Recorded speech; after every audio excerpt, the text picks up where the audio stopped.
Orange Revolution, for instance. Thank you. The floor is yours. Yes, is that, yeah. So my presentation is going to take us back a little bit again to the first panel and about the nature of the regime. And in spite of its somewhat pretentious title, it makes a fairly simple argument about the division of the Russian political spectrum.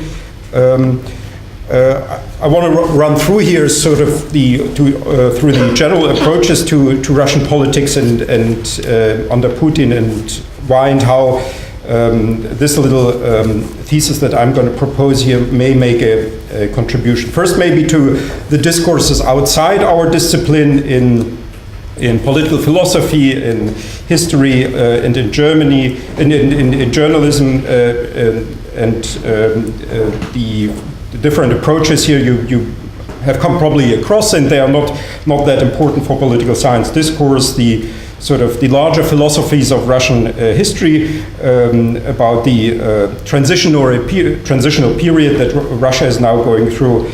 And the most interesting maybe of these theorists is a Russian emigre called Alexander Yanov, who has several times predicted quite correctly the turns in late Soviet and post-Soviet Russian history. And he published in the late 80s a book called The Russian Idea and the Year 2000, already identifying, interestingly, the year when Putin came to power. The opposite approach to these sort of historiosophical approaches is the sort of personalistic approach. Dugan already touched upon this, the turns in the personal policies, and for instance the unfortunate decision of the German president Hindenburg, under the influence of his son Oscar, to make Hitler chancellor. And these interpretations on the meta or micro level, they are plausible. I think, you know, what I'm going to propose here is not in contradiction with that, but they leave many questions open. Our political science approaches, they are on the meso level usually. They are about institutions, structures, groups, organizations, networks, interest, and so on. And some of the main maybe it's not really worth to recall that here are institutionalism, a focus on civil society, and the heritage of totalitarianism, and the political economy approach that we've heard in the morning today. What remains open here for me is that we've observed in Russia in the last 10 years increasingly risky foreign policies which have an ambivalent effect for the long-term regime stability, the public trust in the regime, and the promotion of national interests. And the purpose of this paper is to explain this paradoxical, in a way, behavior of the Russian regime through an analysis of the ideological spectrum of the current public discourse, semi-open public discourse, and the role of politically relevant right-wing extremism in the pseudo-democratic regime and within a relatively advanced society and post-totalitarian, as I said, semi-open public sphere. And I think we don't usually make this distinction, and I think just because it seems to be a minor distinction, but I think this distinction between restorationist or restorative and revolutionary imperialism, and the rise of the latter, the revolutionary imperialism, helps explaining and understanding the recent foreign aggression by Russia.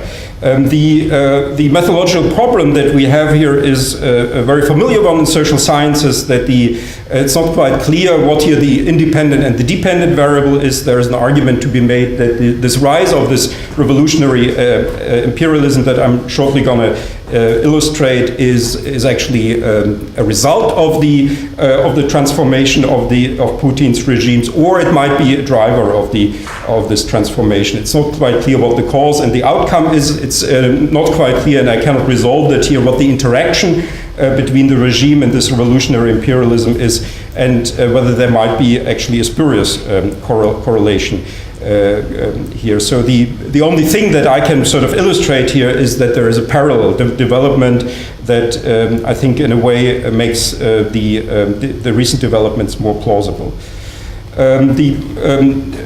I'm trying to say here that while Dugin, for instance, I'm going to talk here about him in a second, is not Putin's brain, as has been sometimes alleged, he and several others played a certain role. And the foreign expansion that we've seen recently that Russia undertook is not a mere short-term consolidation strategy, but a response to a public demand. This risky foreign behavior is partially a response to domestic discourses and not only a miscalculated adventurism, and even such ideas like the Novorossiya plan of early 2014, when the Russian Senate for a few months allowed the Russian army to intervene to invade Ukraine, which then officially, at least, the Russian army did not do, can be explained partly with these developments in the public discourse. And this, I think, needs to be said, because otherwise I think it's not quite clear why the regime would do that, because there are, in the mid and in the long term, high geopolitical costs for this behavior. So it's a weakening of the bargaining position of Russia vis-à-vis China, the estrangement of Russia from the EU as a major investor and trade partner, the stretching of resources needed to keep the various satellites, allies, and marionettes happy, and the undermining of the international nuclear non-proliferation regime through the break of the Budapest Memorandum that linked the Ukrainian territorial integrity with the non-proliferation treaty. And one could argue that Russia is maybe one of those countries that has the most interest in the preservation of the non-proliferation regime, because it secures Russia's preeminence as a nuclear superpower. So this high risk, in a way irrational, voluntaristic, seemingly ideology-driven behavior is, I think, conditioned by this identitarian, transcendental public discourse that has been co-shaped by the revolutionary imperialists. And the thesis itself couldn't be simpler, I think, in a way. So what we usually assume is, when we look at the political spectrum of countries, that there's a threefold division between the left, center, and the right, and this would be the usual division in the West. In Yeltsin's Russia, we had a somewhat similar situation, and in a sort of curious way, maybe the Russian political spectrum at that time resembled a little bit, at least from a West European viewpoint, the American political spectrum, and that the left in Russia were also liberals, and so that not the sort of classical socialist left as in Western Europe. But what was already peculiar and something I think that many people saw and understood in the 1990s, that the right was not so much conservative, but it was restorationist, irredentist, and that the political right that included the communists, oddly, wanted to restore parts of the empire. So it wasn't a continuation of the past, but a return to a previous, or the continuation of the present, but a return to the then still recent past. And I think what explains now why this was still sort of a relatively moderate in foreign policies Russia was that at that time these revolutionary imperialists were not yet present or not yet prominent in Russian public discourse. They existed, of course, already, but they were stigmatized. They were on the political margins. They were loud already, but not taken that seriously.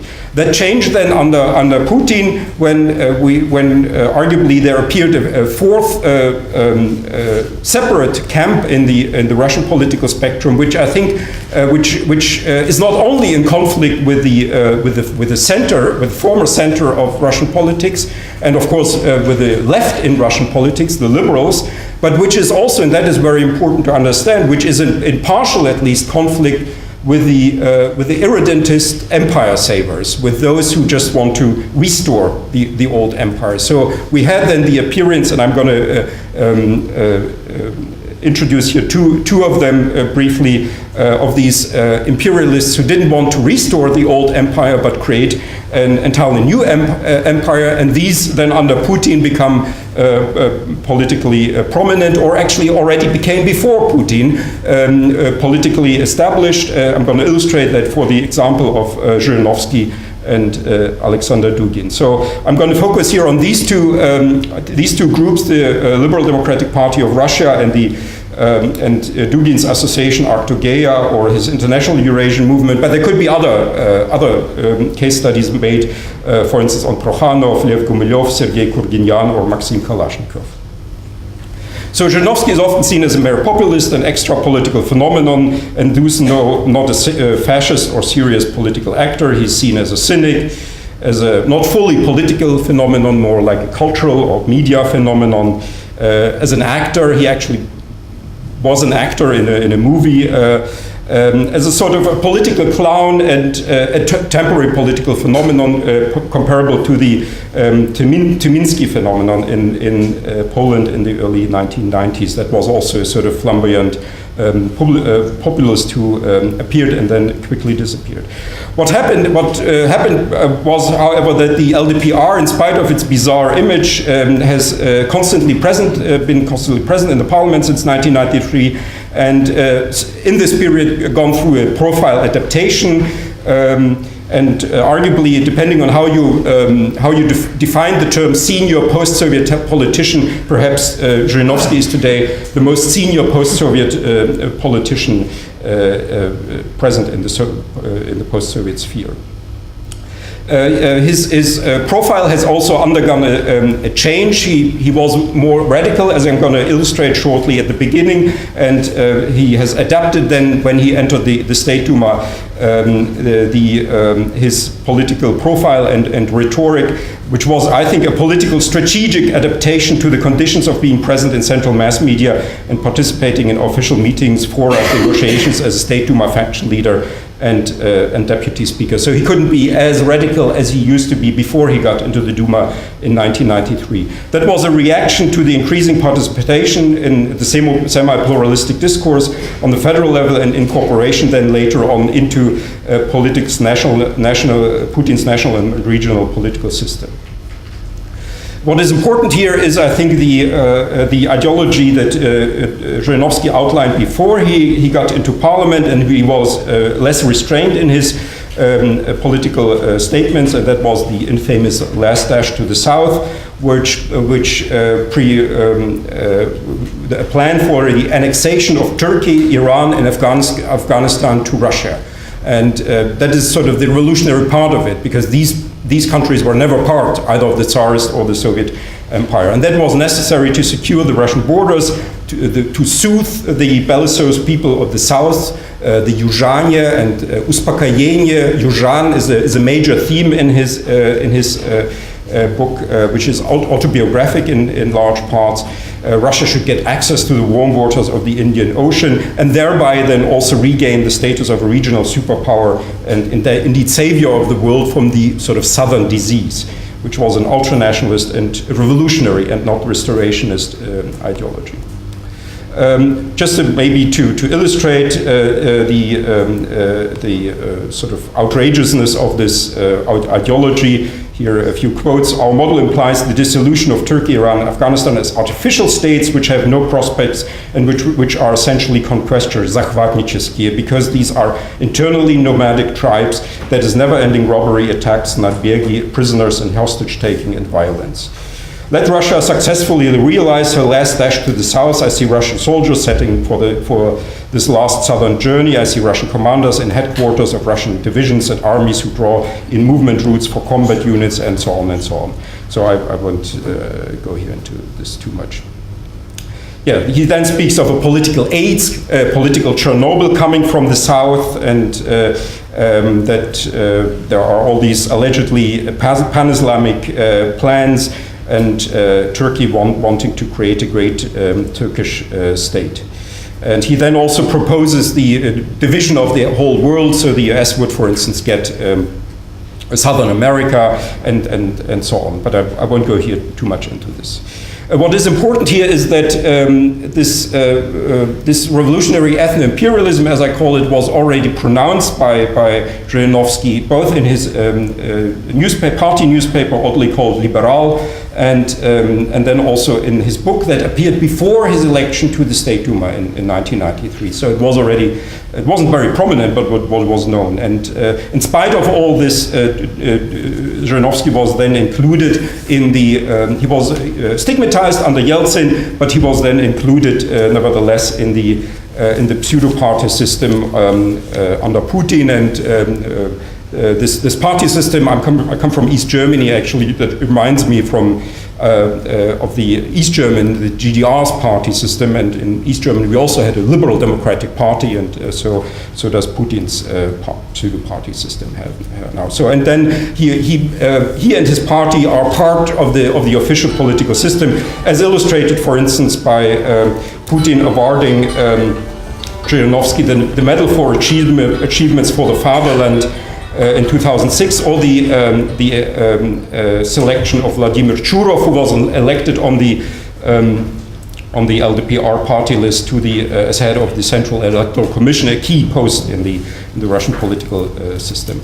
Today, Zhirinovsky's son Igor Lebedev is the State Duma deputy speaker. So maybe very briefly on Alexander Dugin, whom you have probably read in recent months about a lot in the press. He has become far better known than he was in the 1990s.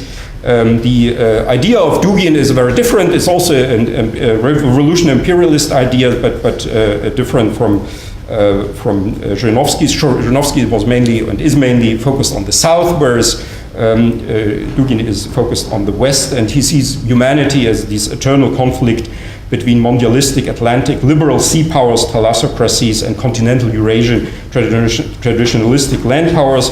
This confrontation of these antagonistic civilizations that are today led by the US and Russia is approaching its final stage. Endkampf, Dugin uses this German term, and Russia has to go through a conservative revolution to adopt national Bolshevism and create a new national socialism. And this goes with the whole plan to redivide the entire world. Dugin has been for a long time dismissed as a curiosity of the Russian publicistic landscape, as potentially dangerous, yet a marginal figure, or as now an enlightened centrist, as his presence in central mass media and academia seems to prove. But he has adapted in a similar way, I think, his discourse recently as Zhirinovsky did when he got into mainstream politics in the 2000s. Yeah, maybe I'll skip that here. There is some illustration here also of the radicalness of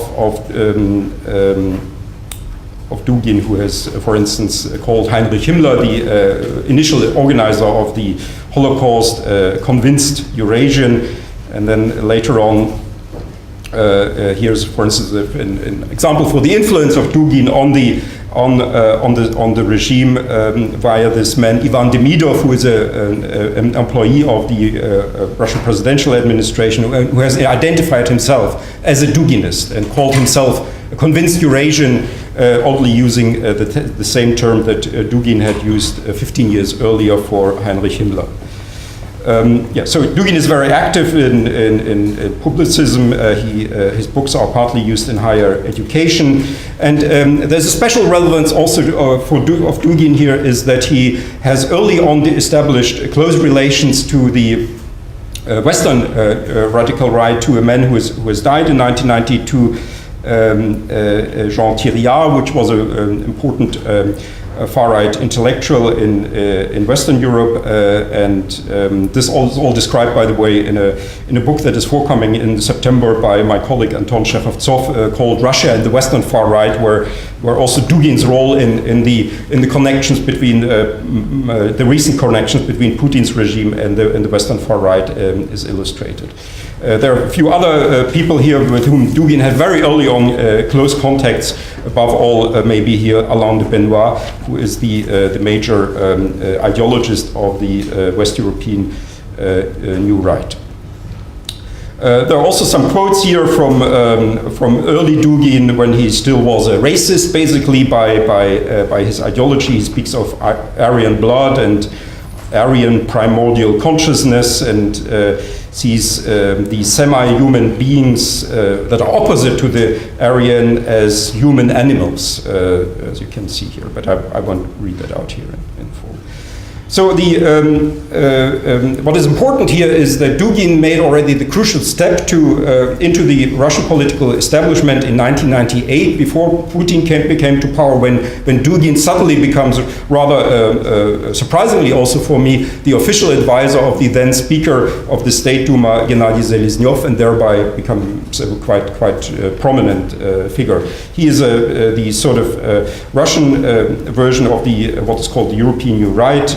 His anti-Americanism, I think, has become increasingly accepted in mainstream Russian politics, and that was expressed, for instance, by his appointment by Moscow State University for a few years. He's still, I think, teaching there, but he has no official post there anymore as the acting chair of international sociology, but he's still heavily present in mass media, intellectual life, academia, and allegedly has recently played an active role in the rapprochement between Erdogan and Putin after the shooting of the Russian fighter jet. And finally, in conclusion, the penetration of political, intellectual and academic right with these right-wing extremist ideas, I think, has prepared the aggressiveness of the recent foreign aggressiveness of the Russian regime. This revolutionary neo-imperialism has emerged as alongside iridescent revanchism and is now shaping the Russian political and public spectrum, which is now divided into four and not the classically three sections. The revolutionaries, they are non-restorative. They provide pseudo-academic apologies for a new radical imperialism, and they are sometimes in conflict with the restorationist imperialists in Russia. So the political center has moved from the former center under Yeltsin to this sort of gray zone between irredentism and sort of moderate foreign policies. And just to illustrate here, so this is basically where we are now, and I think that has to do not only with the sort of short-term political gains for Putin's rating for the Crimea annexation, but also with larger shifts in the Russian public spectrum. Okay.